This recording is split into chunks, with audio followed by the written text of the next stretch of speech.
Hantu identik dengan sosok menakutkan dan menyeramkan. Meski menyeramkan, cerita hantu selalu digemari masyarakat. Bahkan, tak jarang penampakan sosok menakutkan sering menjadi perbincangan heboh. Di tanah Sulawesi Selatan, ada 10 jenis hantu mengerikan yang selalu menjadi perbincangan masyarakat. Berikut ini 10 hantu mengerikan dari tanah Sulawesi Selatan yang dirangkum dari berbagai sumber.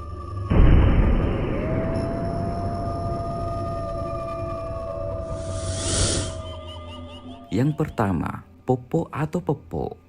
Hantu Popo adalah jenis manusia terbang. Hantu ini hanya terbang pada malam hari. Saat terbang, dia akan mengeluarkan bunyi pok pok pok, kira-kira seperti itu. Kadang pula menirukan suara mirip anak kecil.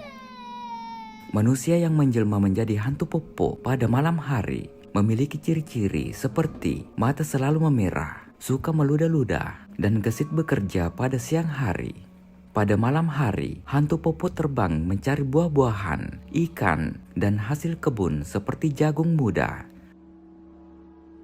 Konon, saat hantu Popo terbang, dia menyimpan ususnya di tempurung kelapa dan diletakkan di belakang pintu. Selain memakan buah-buahan, hantu Popo juga memakan manusia, khususnya bayi yang baru lahir atau manusia yang sedang sekarat. Yang kedua, Bombo. Bombo adalah jenis hantu yang menakut-nakuti manusia. Hantu Bombo tidak memangsa manusia. Masyarakat Sulawesi Selatan percaya bahwa hantu Bombo ini merupakan penunggu tempat keramat seperti pohon besar atau batu keramat.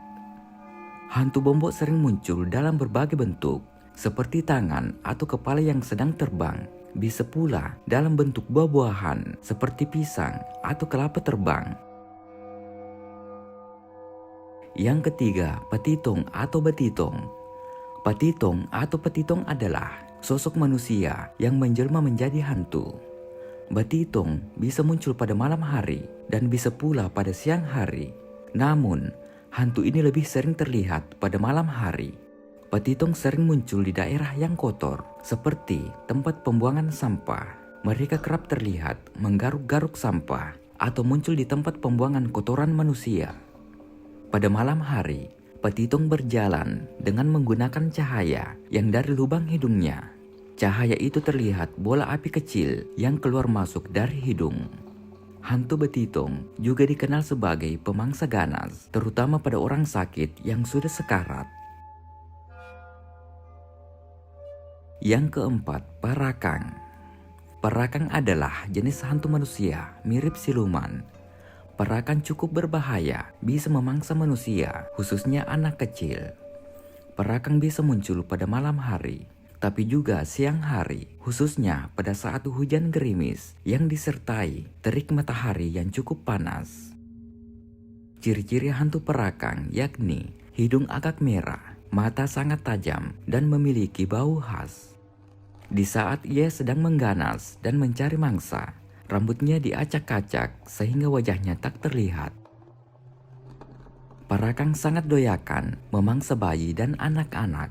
Tanda-tanda orang yang dihisap parakang adalah sakit perut dan keluar darah saat buang air. Parakang bisa mengubah dirinya menyerupai binatang atau benda. Kadang muncul dengan wujud kucing, angsa putih, kerbau, dan binatang lainnya. Yang kelima, Longga atau Dongga.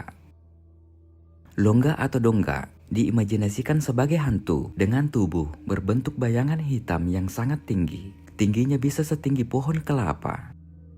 Hantu jenis ini sering menyembunyikan anak kecil pada saat menjelang maghrib.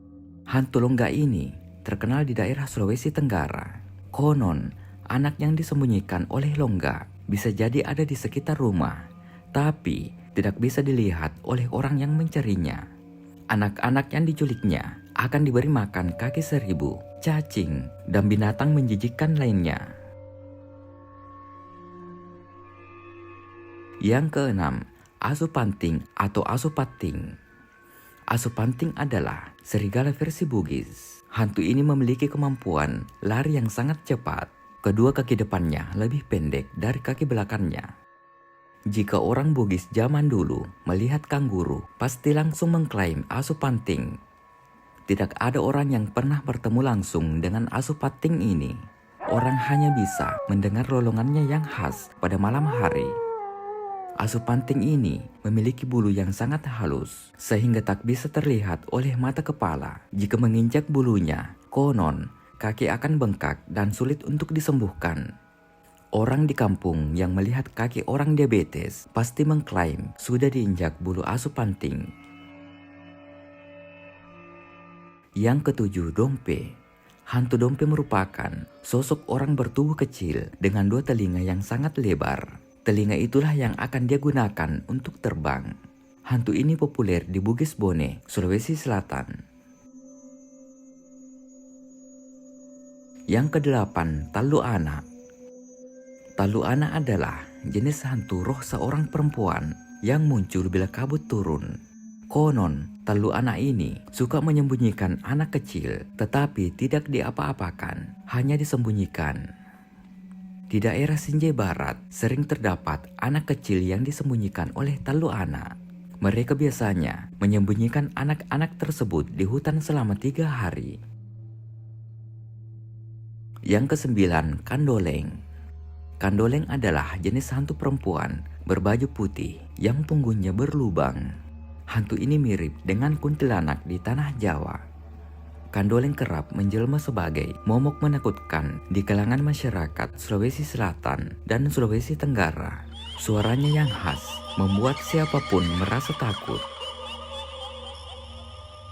Ketika isu tentang maraknya kandoleng beredar, maka anak-anak kecil tidak diperbolehkan keluar malam oleh orang tua mereka. Mereka hanya dibiarkan bermain di luar sampai sore karena mereka takut kandoleng akan memangsa anak mereka.